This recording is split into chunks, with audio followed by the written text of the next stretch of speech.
hoy el tabernáculo, la tercera parte, y esa tercera parte tiene que ver con el arca del pacto. El arca del pacto. Y vamos así, paso a paso, detalle a detalle, pasito a pasito, para que podamos comprender cada uno de los elementos y la relación que hay entre el tabernáculo y Jesús. Ese tabernáculo tenía un lugar santo, un lugar santísimo y unos atrios. Vamos a Éxodo capítulo 25, versículo 8 y 9, y vamos haciendo un breve repaso de lo que hemos estado viendo. En Éxodo capítulo 25, versículo 8 y 9, dice: y harán un santuario para mí, o tabernáculo, y habitaré en medio de ellos. Conforme a todo lo que yo te muestre, el diseño del tabernáculo y el diseño de todos sus utensilios, así lo haréis. Entonces Dios manda a hacer un tabernáculo a Moisés para él habitar en medio de su pueblo. Ahora, Moisés debía cómo hacer el tabernáculo, ¿recuerdan? ¿Cómo tenía que hacer el tabernáculo? De acuerdo al diseño que Dios le mostró. ¿Y qué sucedió cuando él terminó el tabernáculo? Dice que la nube descendió sobre el tabernáculo y llenó el tabernáculo de reunión, y Moisés no podía entrar a causa de la gloria de Dios que estaba allí. La Shekinah, la presencia visible de Dios.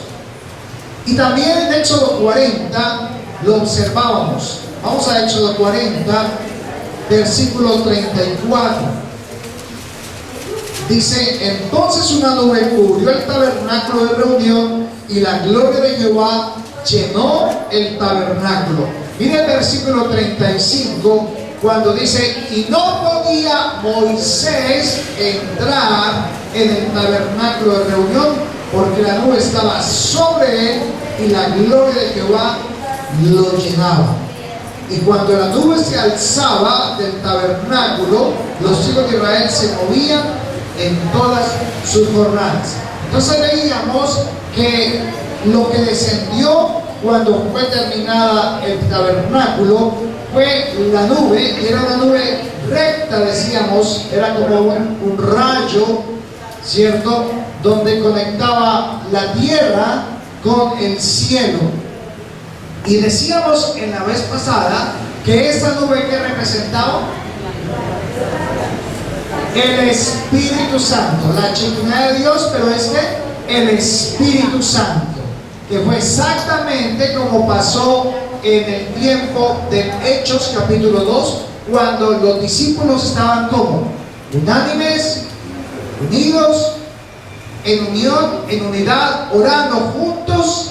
¿Y qué pasó? ¿Qué vino sobre ellos? El Espíritu Santo. Entonces también dijimos que cuando Jesús se fue, ¿qué lo recogió? ¿En dónde se fue Jesús? Cuando estaba con los discípulos, que se fue de viaje. En una nube. ¿Cuál nube? Esa misma nube, esa Shekinah, ese transporte dimensional, porque cuando entraban a la nube, el tiempo se detenía, no había tiempo, porque Moisés estuvo más de 80 días, estuvo prácticamente allí para poder recibir los mandamientos de Dios. Entonces, también hablamos de que el tabernáculo estaba dividido en tres partes. ¿Cuáles son? Atrios, lugar santo y lugar santísimo. Imagínense cuál fue el primer lugar de esos tres que Dios hizo o mandó a hacer. El lugar santísimo. Iba de adentro hacia afuera. Lo primero que mandó a hacer entonces fue un lugar llamado el arca del pacto. Y es lo primero que Dios manda a hacer a Moisés. Éxodo capítulo 25, versículos 10 al 16. Harán también un arca de madera de acacia, cuya longitud será de 2 codos y medio. Esos son 111 centímetros. Y dice, y su anchura de codo y medio, o sea, 67 centímetros, por 67 centímetros de alto. Y lo interesante de esta arca es que era hecha de madera de acacia, no era de cualquier madera, tenía que ser de madera de acacia, pero estaba recubierta de oro, dice la palabra.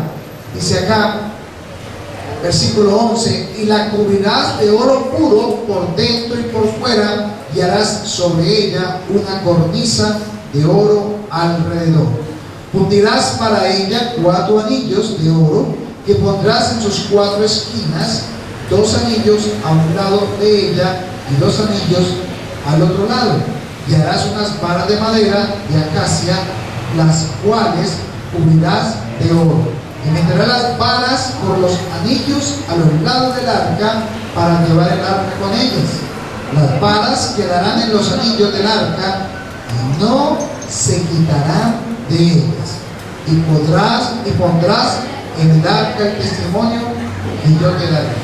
Entonces, Dios manda hacer esta arca que tiene varios nombres. Se conoce como el arca del pacto, como el arca del testimonio, como el arca de la alianza, como el arca de la ley y como el arca de Dios. Así lo vamos a encontrar en la Biblia. Sobre todo esos nombres eran del Antiguo Testamento. Y muy especial era el material con que estaba hecha. El material era de madera y de oro, no más. No puede usarse ningún otro material, solo madera de acacia y oro. La madera, hermanos, representa la humanidad. Y el oro representa la santidad, la pureza. Entonces, todo el tabernáculo representaba a una persona. ¿Quién era? A Jesús, ¿cierto? A Jesucristo. Pero cada una de las partes del tabernáculo representaba una parte del carácter de Cristo. Todos los atrios, el atrio como tal, el tabernáculo, representaba la sombra del que estaba en el cielo, el Hijo de Dios, Jesucristo. Pero las cosas que hay dentro del tabernáculo, dentro de los atrios, lugar santo y lugar santísimo, representan una característica, una parte del carácter de Jesús. Y eso es lo que hace que esto sea tan espectacular, tan maravilloso, todo lo que hay escondido en ello. La palabra Kodesh HaKodashim es la palabra arca del pacto en hebreo, y no se podía tocar por su pureza. Por eso Dios mandó a colocar las varas. Nadie podía tocar, porque ¿qué le pasaba? Un día, mientras iban en un viaje por el desierto, los sacerdotes iban cargándola, y también tenía a su alrededor unos guardias del tabernáculo. Y un soldado de estos, al ver que el arca, uno de los sacerdotes como que se cayó o perdió el equilibrio, cogió con su mano y detuvo al arca. E inmediatamente, ¿qué pasó? Quedó fulminado, murió de forma instantánea. ¿Por qué? ¿Qué hay en el arca que era tan llamativo, pero tan importante, que es el objeto más preciado de toda la humanidad en todos los tiempos? Dentro de esta arca habitaba nada más, nada menos que la Shekinah de Dios, la gloria de Dios visible.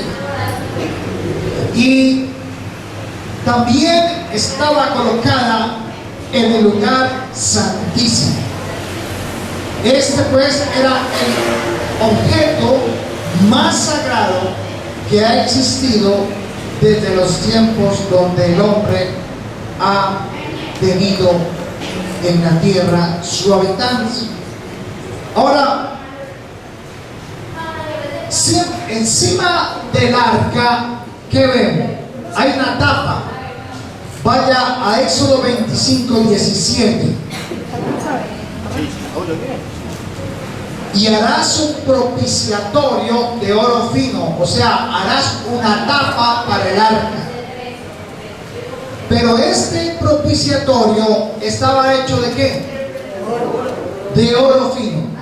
O sea, era una sola pieza, pero en oro. Ya no era con madera revestido con oro. Era oro puro. Y dice acá también, cuya longitud será igual a la del arca, o sea, 111 por 67 por 67. Era del mismo tamaño del arca, pero se colocaba sobre el arca. Dice también allá, en el versículo 18, harás también 2 querubines de oro labrados a martillo, los harás en los 2 extremos del propiciatorio, que son los que vemos allí. Harás pues un querubín en un extremo y un querubín en el otro extremo. De una pieza con el propiciatorio harás los querubines en sus 2 extremos. Y los querubines extenderán por encima las alas, cubriendo con sus alas el propiciatorio, sus rostros, el uno enfrente al otro, mirando al propiciatorio, los rostros de los querubines.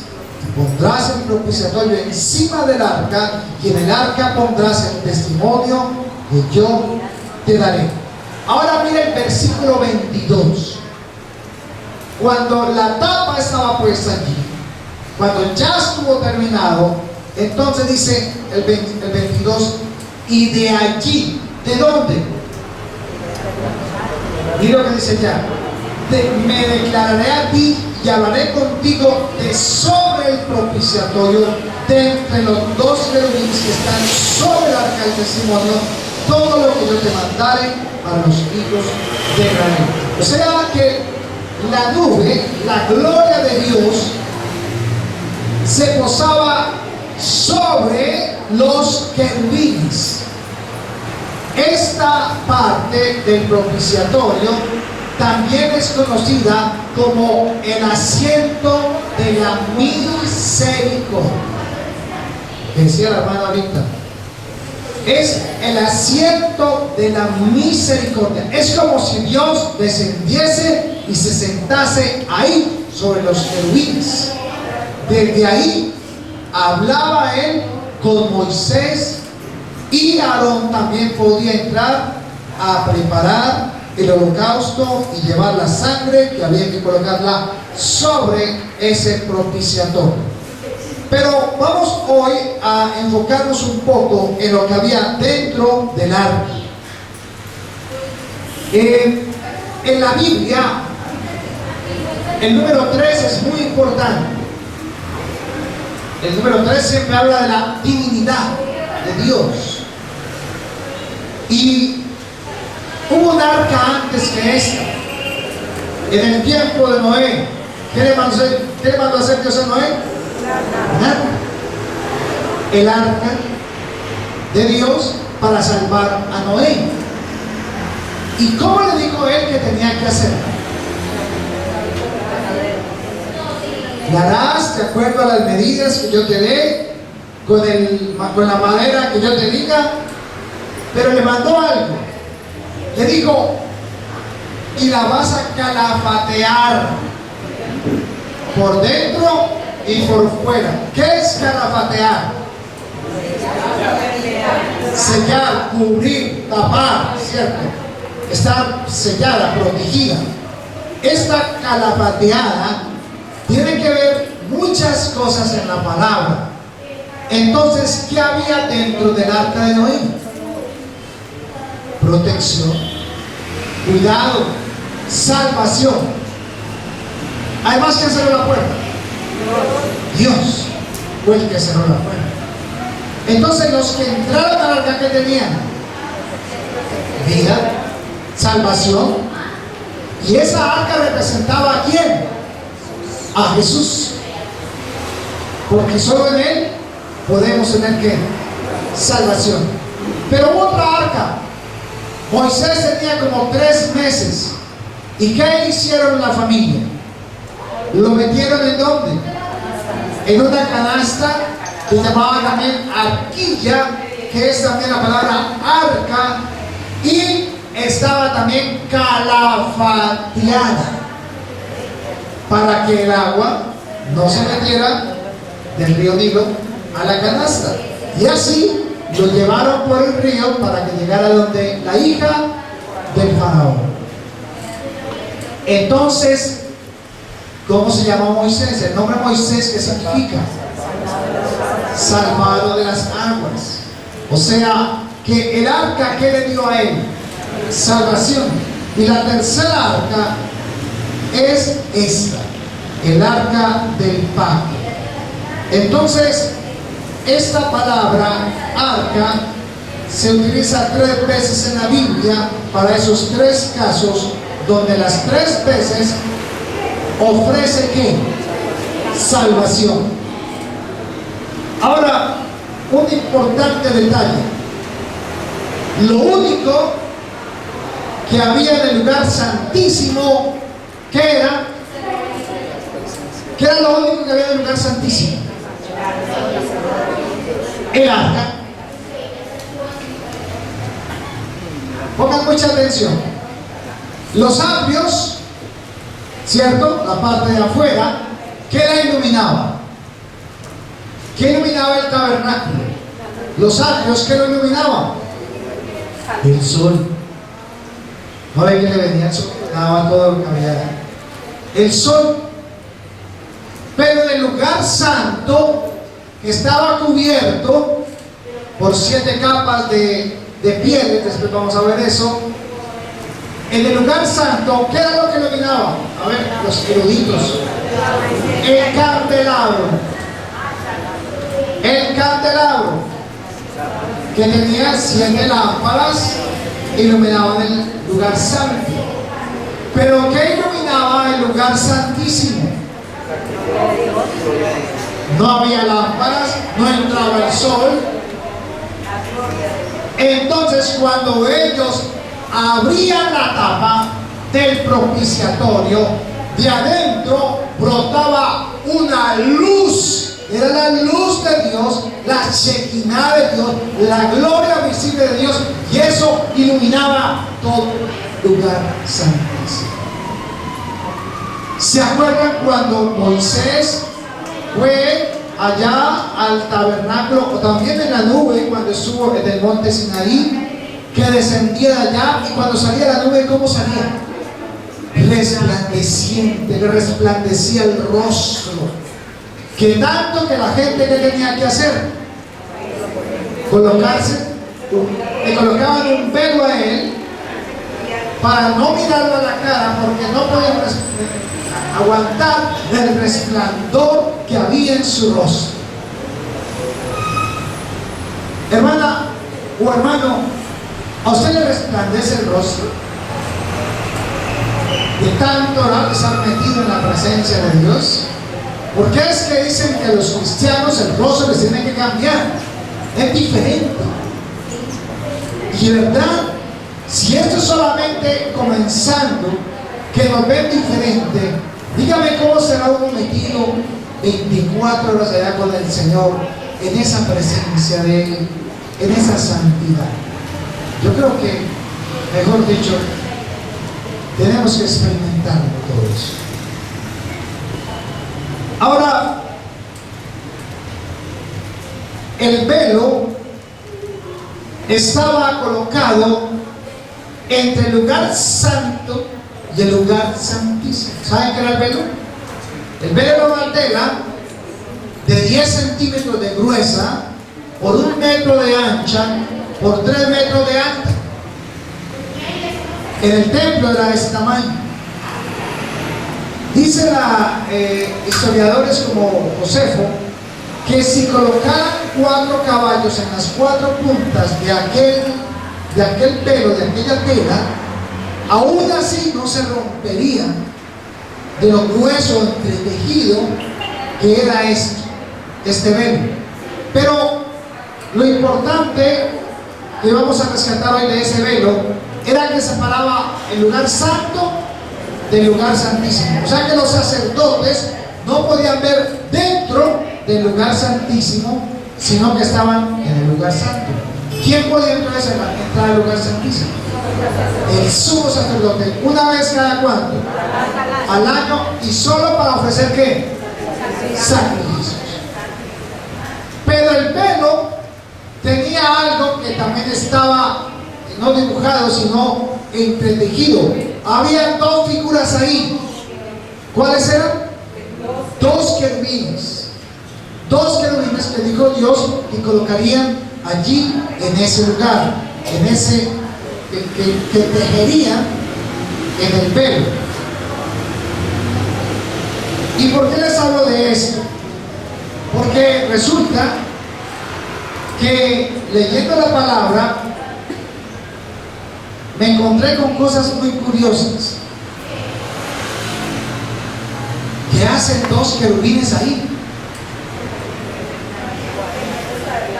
protegiendo la santidad de Dios o protegiendo a los sacerdotes. Alguna razón especial.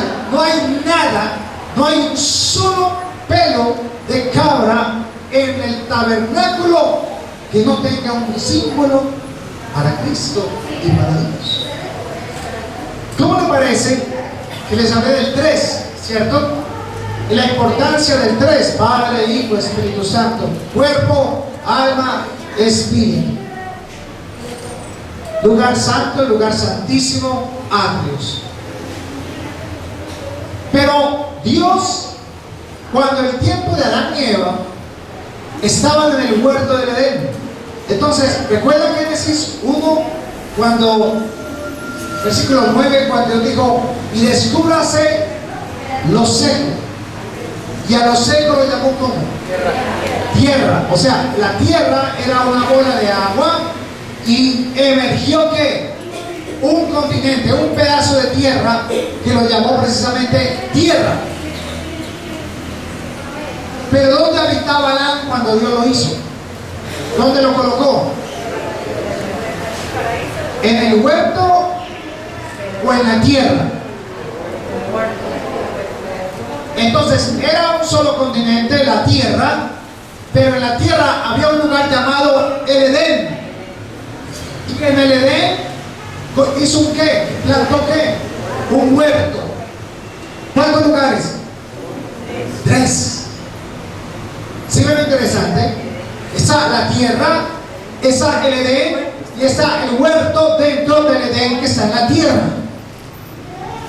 O sea que el huerto del Edén es la parte más pequeñita, más profunda, más interna, que si lo comparamos con el ser humano o si lo comparamos con el tabernáculo, ¿qué lugar sería? El lugar santísimo. O sea que ese lugar santísimo simboliza allá en Génesis el huerto del Edén. Síganme con mucho cuidado. El huerto del Edén. ¿Y quién se paseaba allá? Dios. ¿Con quién hablaba Dios allá? Con Adán. ¿Qué tenía Adán con Dios en el huerto? Relación. ¿Dónde le enseñaba Dios a Adán? En el huerto. Y todo estaba bien antes de pecar. Pero en el momento en que Adán y Eva pecaron, Dios hizo unas cosas allí, hizo un holocausto y todo esto. Pero ¿qué hizo con ellos? Los expulsó, dice la palabra, y fueron expulsados. ¿Por qué? ¿Dios les puso bravo? ¿Por qué los expulsó? Por amor. Para que ellos ellos no qué, no comieran del árbol de la vida que estaba en medio del huerto de Dios.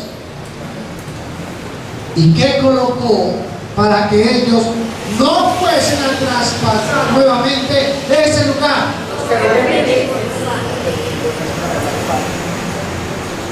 ¿Sí ve? ¿Va entendiendo? En el lugar santísimo que hizo Dios, colocó dos querubines que estaban en la puerta para que nadie que pasase, para protegerlos de la Shekinah, de la gloria de Dios. ¿No le parece bonito eso? Esos son detalles bonitos que uno empieza a ver para ver la palabra. Y estos querubines protegían entonces de que no entrase nadie, pero si alguien iba a entrar, tenía que entrar con qué? Con sangre. O sea, tenía que haber hecho un sacrificio. ¿A causa de qué? Del pecado. Y si lo llevamos nosotros al cuerpo, que tenemos cuerpo, alma y espíritu, eso me enseña que hay un guardador que Dios nos colocó a nosotros para que no entremos de cualquier manera al lugar santísimo.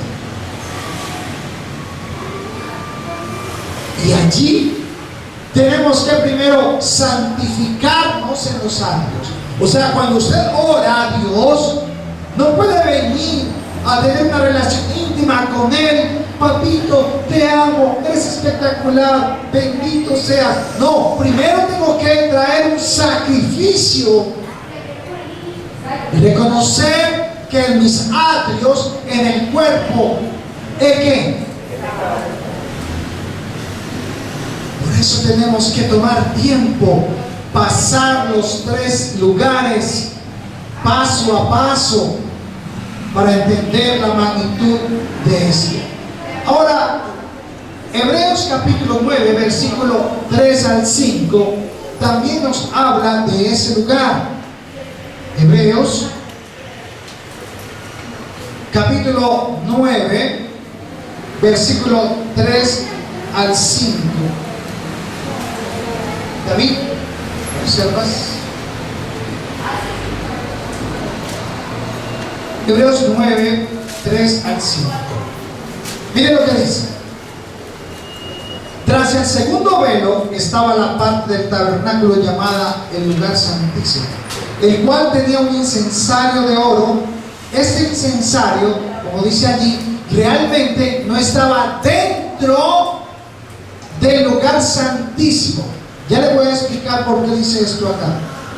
Y el arca del pacto cubierta de oro por todas partes, en la que estaba una urna de oro que contenía el maná, la vara de Aarón que reverdeció y las tablas del pacto.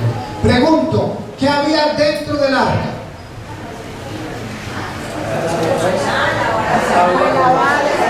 Las tablas, el maná y la vara de Aarón que reverdeció.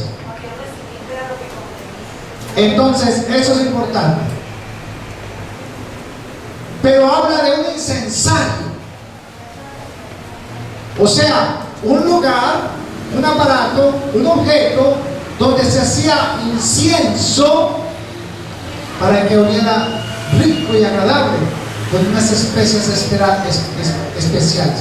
No voy a explicar el incienso hoy, pero no estaba dentro del lugar santísimo, solamente el arca. Lo que sucedía era que, ¿se acuerdan los palos? Las varas. Las varas se tenían que dejar puestas, no se podían quitar. Entonces las varas quedaban como algo así. Esta era la vara. Eso. No, la vara, y las varas eran largas, pero el lugar era pequeño. Entonces aquí está el velo. Y las varas pegaban contra el velo. Lo levantaban así. Y esto era muy significativo porque lo que hacía eso era que enseguida, cuando uno pasa el velo, enseguida lo que había saliendo del lugar santísimo era el altar de incienso. O sea, el altar de incienso estaba afuera en el lugar santo, pero las varas levantaban esto y se le conoce como la nariz de Dios, porque allí era donde Dios recibía el aroma del altar de incienso. Por eso tenían que ser aromatizado especialmente con unas cosas especiales, y salía olor que grato delante de Dios. Cuando usted y yo oramos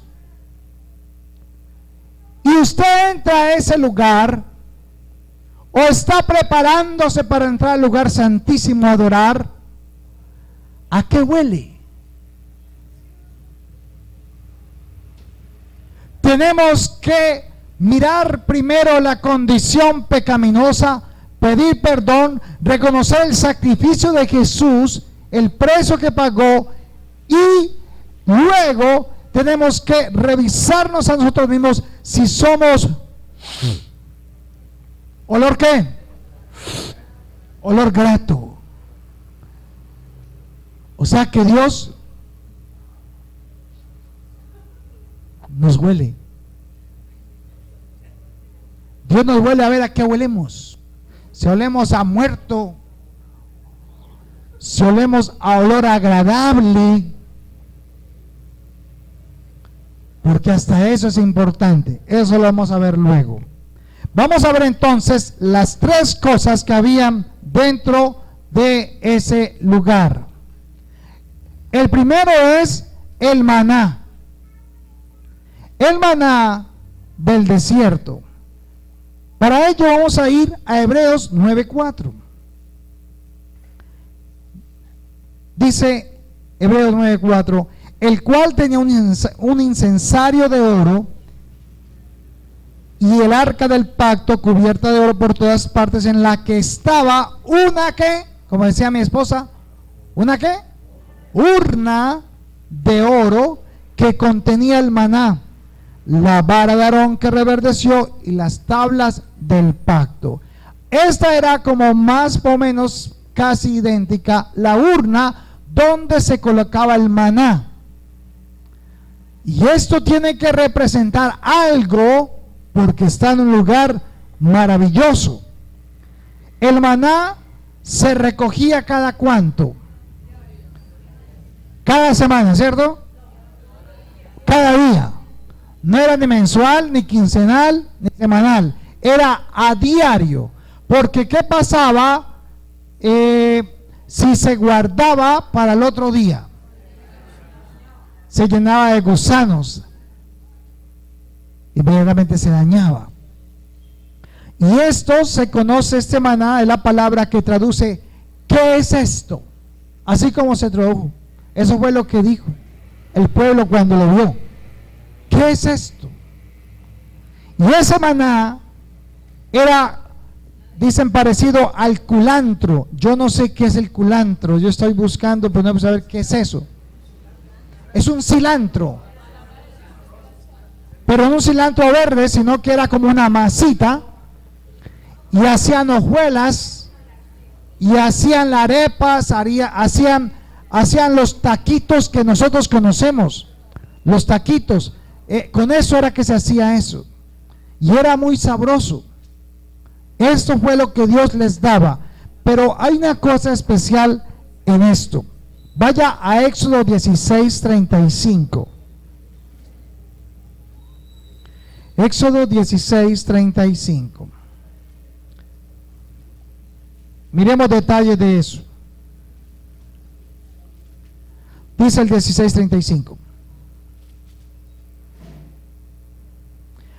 Así comieron los hijos de Israel maná 40 años, hasta que llegaron a tierra habitada. Maná comieron hasta que llegaron a los límites de la tierra de Canaán. Entonces, ¿con qué los sostuvo Dios 40 años en el desierto? Con maná. ¿Lo tenían que comer cada cuánto? Pues cogerlo cada cuánto, todos los días. ¿Y a qué hora tenían que ir a recogerlo? De madrugada. Cuando bajaba ¿qué? El rocío del desierto, entonces el maná aparecía con el rocío, sobre el rocío. Vaya a Deuteronomio 8:3. Miremos detalles de este maná.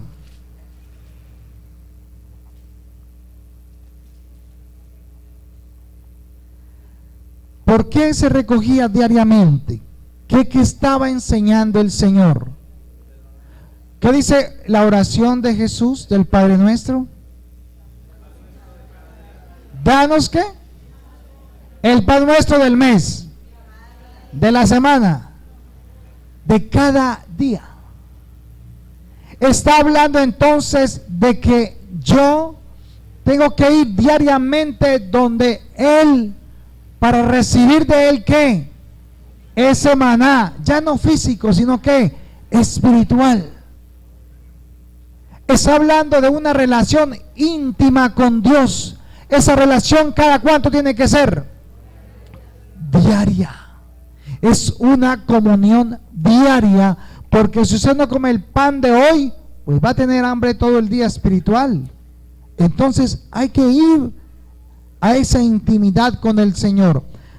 Deuteronomio 8:3 dice que Dios está hablando con el pueblo y le está diciendo todo lo que le pasó. Y el versículo 3 dice: y te afligió Dios y te hizo tener hambre. Eso está en el desierto. Y te sustentó ¿con qué? Con maná. ¿Con qué sustentó Dios el pueblo de Israel en el desierto? Esto simbólicamente representa que con qué es que te sostiene a ti Dios mientras estamos en esa tierra. Sigamos leyendo. Para afligirte, para probarte. El versículo 3. Comida que no conocías tú, ni tus padres la habían conocido, para hacerte saber que no solo de pan vivirá el hombre, mas de todo lo que sale de la boca de Jehová vivirá el hombre. ¿A qué se está refiriendo Dios? Usted come 3 veces al día, ¿verdad? ¿Y eso qué más? Si usted alimenta el cuerpo, ¿por qué no alimenta el espíritu? ¿Cómo está su espíritu? ¿En ayuno crónico? ¿Cada cuánto vamos a esa palabra? ¿Nos cansamos a veces? Y no voy a hablar de que qué bueno ese maná. Voy a hablar de que qué le pasó al pueblo cuando comió ya varios tiempos maná. ¿Qué decían? Ya estamos hasta aquí de ese maná. Y sabe, hoy el Señor también nos habla sobre eso. Porque hay veces que a nosotros ya no queremos ir a dónde, a la palabra, porque ya estamos ¿qué? Hostia, otra vez. Y otra vez el domingo para la iglesia. Y otra vez el jueves. Y afuera de eso hay un discipulado por allá. A veces nos pasa a nosotros. Pero miremoslo y comparémoslo con lo que Dios tenía preparado. Vaya a Juan capítulo 6, versículo 30. Juan capítulo 6, versículo 30 al 35. Está Jesús con sus discípulos y está también con todos los 5,000 que le dio de comer. Dice el versículo 30, Juan 6:30, dice: le dijeron entonces los que habían allí: ¿qué señal pues haces tú para que veamos y te creamos? ¿Qué obra haces? Nuestros padres comieron el maná en el desierto, como está escrito: pan del cielo les dio a comer. O sea, los judíos le están recordando a Jesús que Dios le dio maná en el desierto 40 años. Entonces, que le diera a ellos, Jesús, una señal a ellos, también como esa. Y dice, versículo 31, nuestros padres comieron el maná en el desierto. Versículo 32, y les dijo Jesús: de cierto digo, que no os dio Moisés el pan del cielo, mas mi Padre os da el verdadero pan del cielo, porque el pan de Dios es aquel que descendió del cielo y da vida al mundo. Le dijeron entonces: Señor, danos siempre de ese pan. Jesús, ¿qué les dijo? Yo soy el pan de vida. El que a mí viene nunca tendrá hambre, y el que en mí cree no tendrá sed jamás. Así que el maná, ¿quién representaba?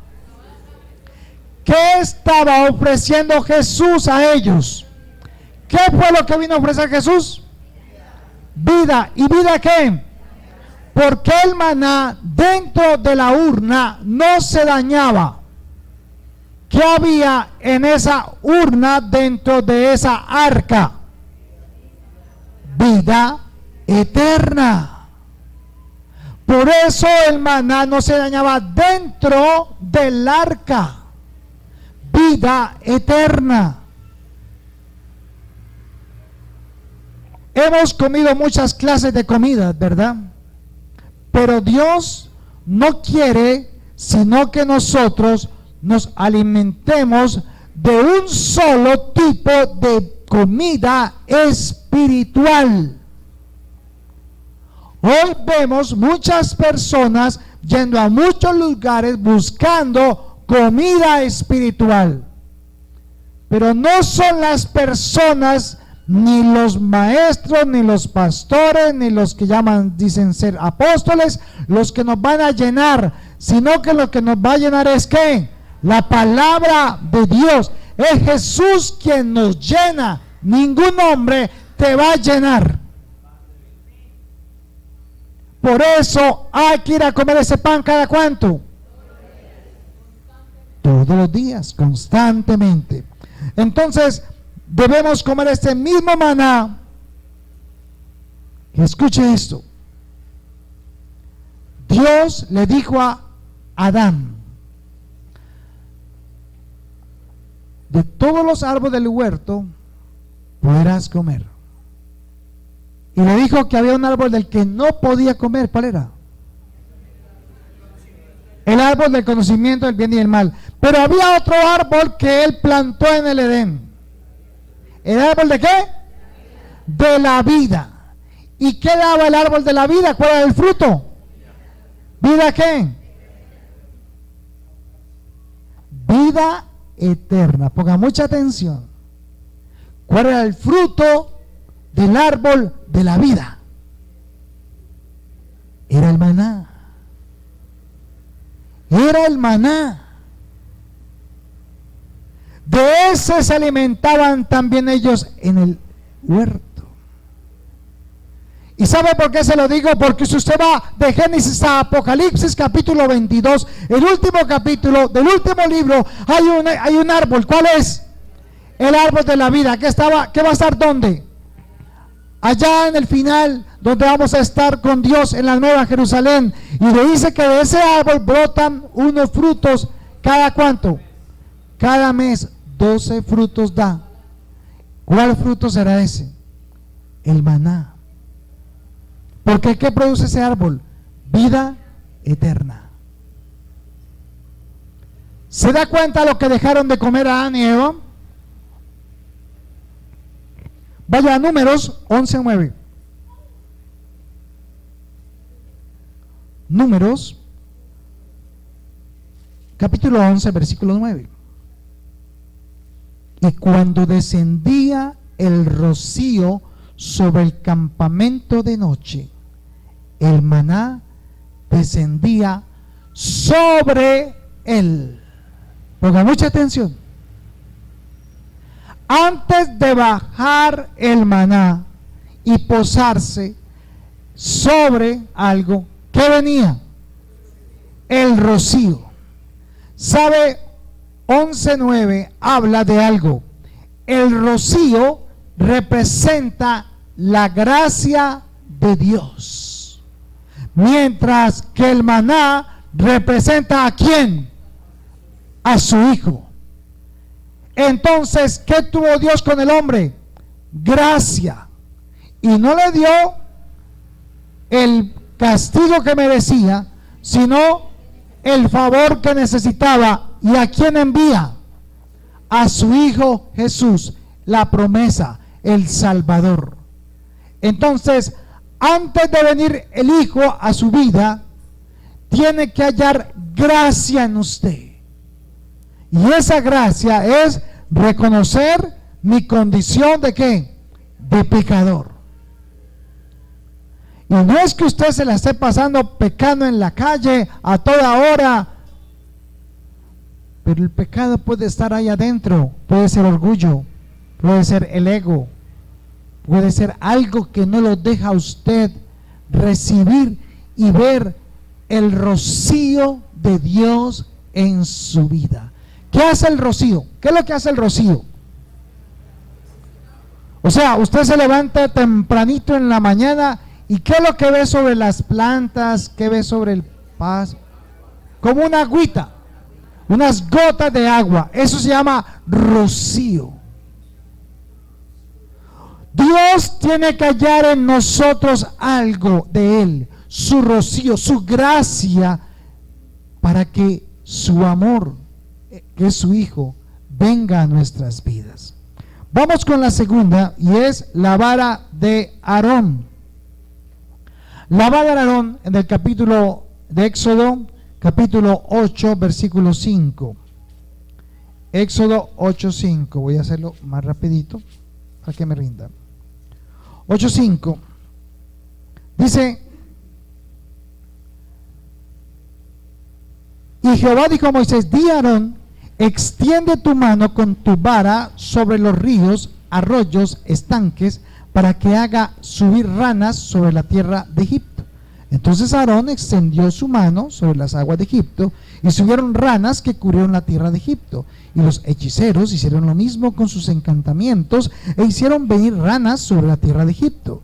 Entonces Faraón llamó a Moisés y a Aarón y les dijo: orad a Jehová para que quite las ranas de mí y de mi pueblo, y dejaré ir a tu pueblo para que ofrezcas sacrificios a Jehová. ¿Con qué hizo Moisés todos los milagros de las maravillas? Con la vara, con una vara que él tenía, ¿cierto? Dios le dio una vara. ¿Y recuerdan qué pasó con los hechiceros? Los hechiceros hicieron lo mismo, convirtieron la ¿qué? En serpiente. Pero la serpiente de Aarón, que también se convirtió, se comió a todas las otras. Esa fue la gran señal que Dios le había mostrado. Entonces, cuando Moisés cogió la vara, tocó el agua, ¿qué pasó con el agua? Levantaba la vara en el desierto y se convertía la arena del desierto ¿en qué? En piojos. Colocaba cerca al Nilo y se convertía ¿en qué? En ranas. Entonces, ¿qué había en la vara? Había un poder, una autoridad. ¿De parte de quién? De Dios. Listo. Hasta ahí vamos bien. Cada tribu de las 12 tribus de Israel cargaba una vara. Entonces un día Dios le dice a Moisés: vaya y dígale a las 12 tribus que traigan las 12 varas de ellos, entre ellos también la vara que tiene Aarón, que es de los levitas, y la coloquen en el lugar del tabernáculo o en el lugar santo.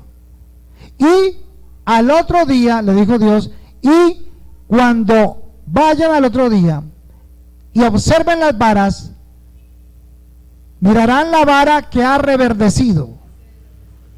Ese será llamado real sacerdocio. Y esa familia, esa tribu, será la tribu que me va a servir como sacerdotes dentro del templo. Números 17, 1 al 5.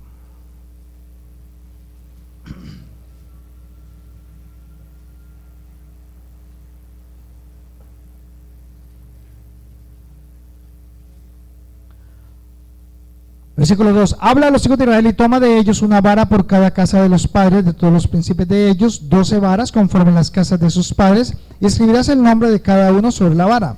Y escribirás el nombre de Aarón sobre la vara de Leví, porque cada jefe de familia de sus padres tendrá una vara. Y las pondrás en el tabernáculo de reunión delante del testimonio, donde yo me manifestaré a vosotros. Y florecerá la vara de Aarón que yo escoja, y haré cesar de delante de mí las quejas de los hijos de Israel con que murmuran contra vosotros. Hermanos, ¿para qué servía la vara? La vara, y que iba a reverdecer, serviría para que el sacerdocio de Aarón se presentase en el lugar santo para presentar que a Dios las quejas, las peticiones y las necesidades del pueblo, porque el pueblo se la pasaba aquí afuera murmurando y quejándose. Entonces el sacerdote, ¿para qué servía? Para interceder, para servir al pueblo como mediador allí ante Dios. Y el sumo sacerdote entraba una vez también al año para presentar también ante Dios los sacrificios, los pecados por medio del sacrificio para el pueblo. Eso era muy importante. Vaya al número 17, 8 al 10. Y aconteció que el día siguiente vino Moisés al tabernáculo del testimonio, y aquí que la vara de Aarón de la casa de Leví había reverdecido, y echando flores y arrojando renuevos y producido almendras. Esta vara reverdeció con almendros y flores en una sola noche, y era de la tribu de Leví. Entonces, esto significa de que también, si está dentro del arca, tiene que representar a Cristo, porque está hablando de los sacerdotes. Ahora vaya a Hebreos 5, versículos 7 al 10. Hebreos, capítulo 5, versículos 7 al 10. Y dice: y Cristo, en los días de su carne, ofreciendo ruegos y súplicas con gran clamor y lágrimas al que podía librarlo de la muerte, fue oído a causa de su temor reverente.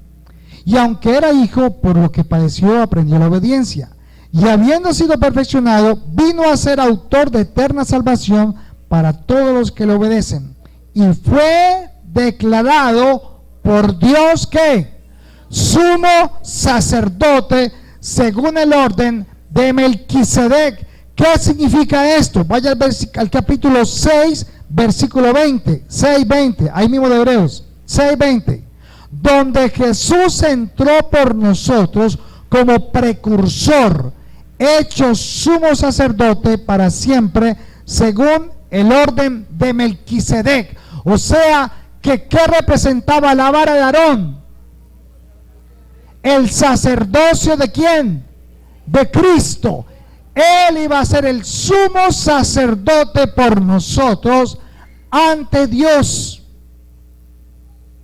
Eso es muy bonito. A mí me encanta ver todos estos detalles. Y para que usted quede de una vez convencido de ello, vaya a 1 de Juan 2:1. 1 de Juan 2:1, no alcanzamos a verlas todas, pero usted sí puede ver esa. 1 de Juan 2:1. Hijitos míos, estas cosas os escribo para que no pequéis. Si alguno hubiera pecado, ¿qué? Abogado tenemos para con el Padre. ¿A quién? O sea que Jesús es nuestro ¿qué? ¿Delante de quién? ¿Delante de quién? Del Padre. Él es nuestro abogado, pero también es nuestro juez. ¿Cómo le parece? Y eso solo puede ofrecerlo uno que fuera sumo sacerdote. Entonces la vara representa a Jesús como el sumo sacerdote. Pero cuando Él vino a la tierra, en Mateo 28, versículo 16, dijo, me ha sido dada toda ¿qué? Potestad, ¿dónde? En los cielos y en la tierra.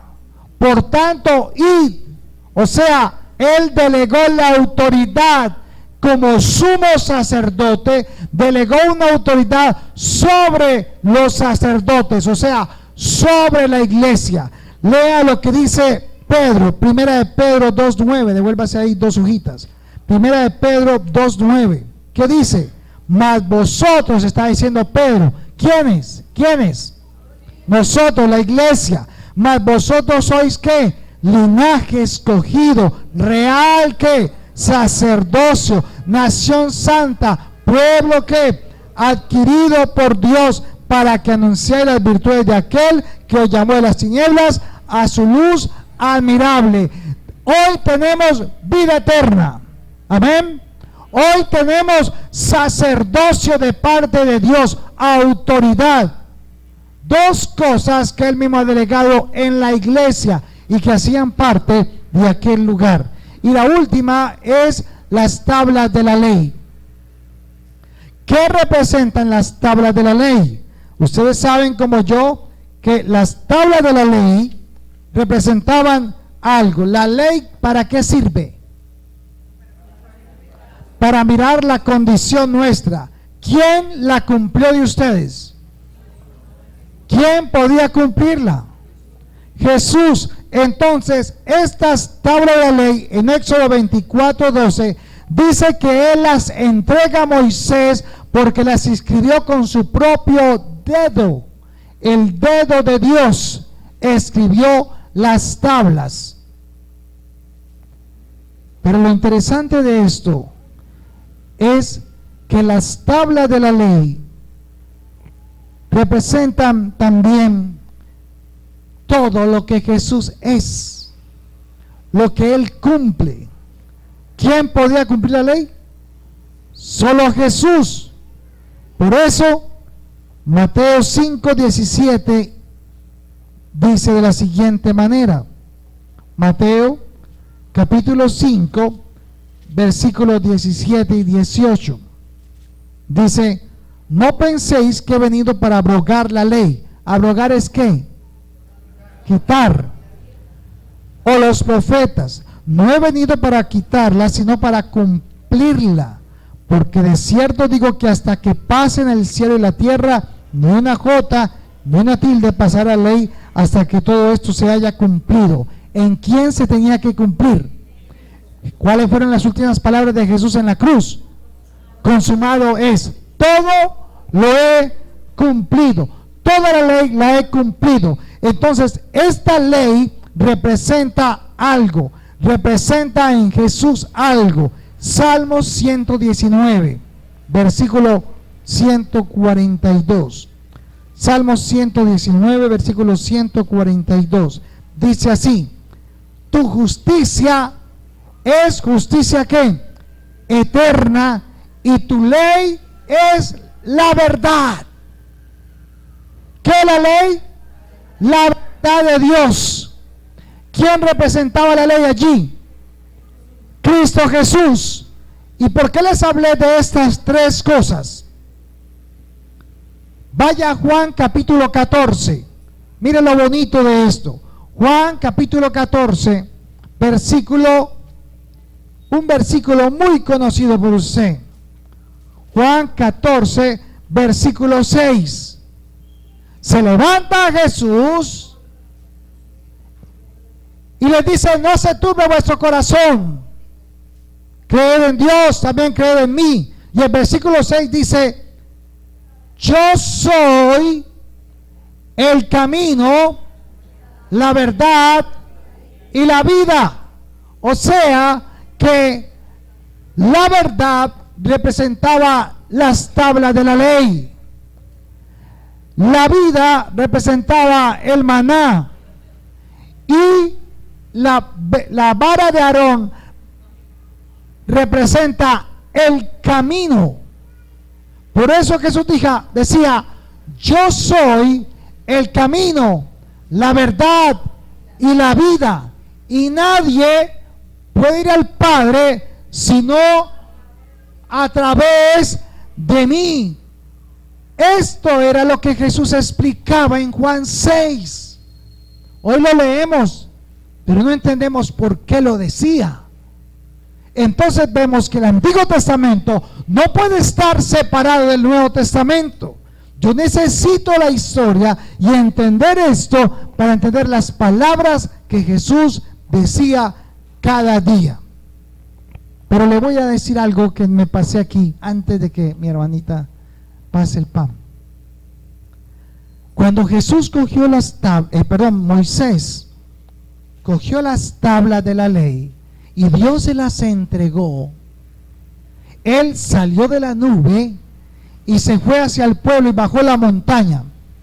Y cuando bajó la montaña, ¿qué vio en el pueblo? Estaban adorando el Dios de la fertilidad y esas cosas. ¿Y qué hizo Moisés? Las quebró. Quebró las tablas que Dios escribió con el dedo de Dios. ¿Y qué tuvo que hacer Moisés? Otros 40 días y otras 40 noches. A que Dios volviera a ¿qué? Las tablas no las hizo Dios. Las tablas las pulió y las preparó Moisés. Las tablas de piedra. Pero las escribió ¿quién? Dios, ambas. ¿Y por qué les digo esto? Porque si Jesús representa también las tablas de la ley, Jesús fue llevado a la cruz y fue ¿qué? Quebrantado y fue molido a causa de nuestros pecados. Fue partido y murió, pero al tercer día se levantó otro cuerpo totalmente ¿qué? Glorificado. Así, el hecho de que Moisés hubiera partido las tablas no era casualidad, era también un simbolismo de lo que pasaría con el que cumplió la verdad, la ley, y iba a ser también ¿qué? Quebrantado, destruido en su cuerpo. Pero Dios le da ya a Moisés, ahí fue, recuerden, ahí fue cuando Moisés rompió la ley, rompió las tablas, fue cuando el pacto que había hecho Dios con los israelitas fue roto. Entonces cuando dice, ahora pondré mis leyes en sus corazones, en su mente, para que nunca tengan que decir que ahora tenían que depender de unas tablas. Ahora están en nuestro corazón. Amado Padre Celestial, queremos darte gracias por tu...